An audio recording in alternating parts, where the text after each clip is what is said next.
কিনা জানি না। আমাদের পানি মন্ত্রী কিন্তু বলেছিল আপনার পঁচিশের গরিব সম্পর্ক লাইন দিতে গিয়ে 20 কোটি টাকা ঘুষ দিয়েছিল এরকম।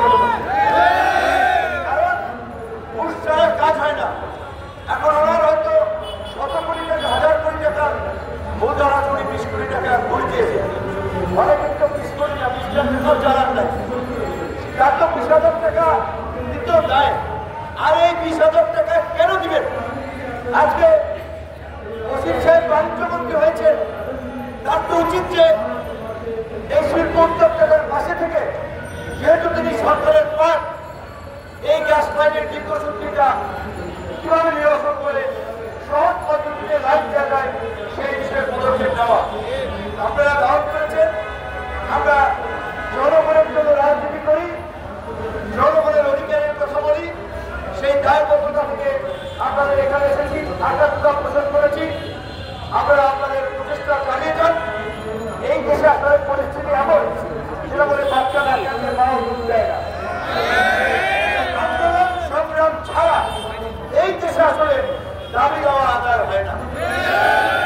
আজকে দাঁড়িয়েছেন যারা, প্রয়োজনে কঠোর আন্দোলন আপনারা করেন। এই যে যাদেরকে বসিয়েছি, তারাও তো ভাবছে রাজতন্ত্রে বসেছে, তারাও জমিদার হয়ে গেছে, তারাও কথা শুনছে না, কর্মপাত করছে না।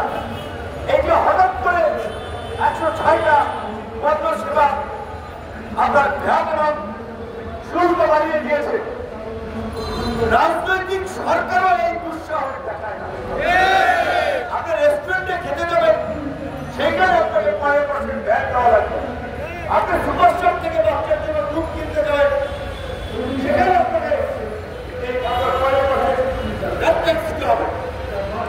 একেবারেই জনগণের দৈনন্দিন জীবনের সাথে সম্পৃক্ত এমন সেবা এবং জনগণ নিত্য প্রয়োজনীয় জিনিসপত্রের তালিকায় থাকে, সেগুলোকে টার্গেট করেই এই 106টি পণ্যের এবং সেবার উপরে শুল্ক এবং ভ্যাট বাড়িয়েছে।